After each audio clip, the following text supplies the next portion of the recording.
लक्ष्य का निर्धारण। एक बार की बात है, एक निसंतान राजा था। समय के साथ वह बूढ़ा हो चुका था और उसे राज्य के लिए एक योग्य उत्तराधिकारी की चिंता सताने लगी थी।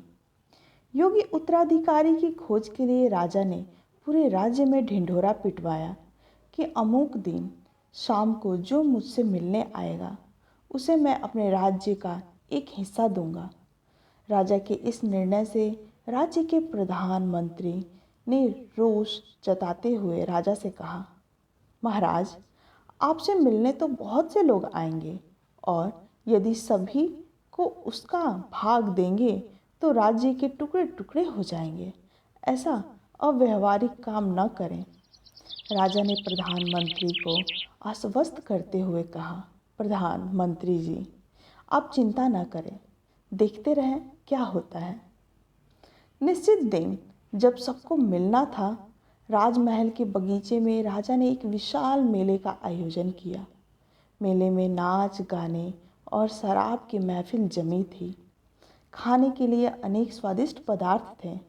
मेले में कई खेल भी हो रहे थे, जिसके कारण राजा ने मिलने आने वाले कितने ही लोगों को नाच गाने में अटक गए, कितने ही सुरा सुंदरी में, कितने ही आश्चर्यजनक खेलों में मशगूल हो गए तथा कितने ही खाने पीने में, घूमने फिरने में, आनंद में डूबे हुए थे।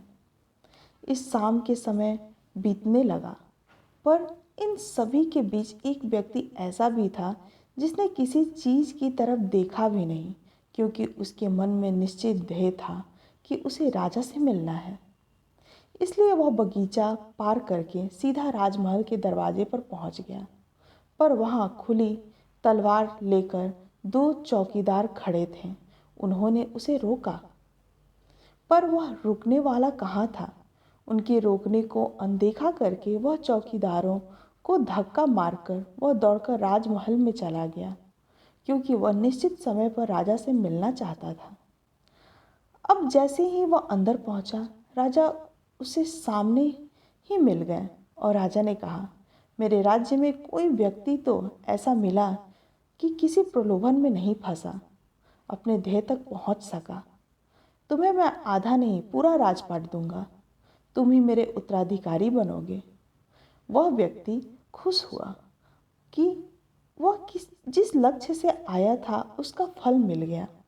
वह बिना किसी रुकावट के चक्कर में आए अपने लक्ष्य को प्राप्त करने में सफल रहा। कहानी से हमें क्या सीख मिलती है? उस व्यक्ति का दृढ़ संकल्प ही उसे उसके लक्ष्य पर स्थिर बनाए रखा। यह शब्द दृढ़ संकल्प की गहराई को समझने वाला व्यक्ति अपनी मनचाही लक्ष्य को प्राप्त करने की क्षमता रखता है और प्राप्त भी कर लेता है, ठीक उसी व्यक्ति की तरह।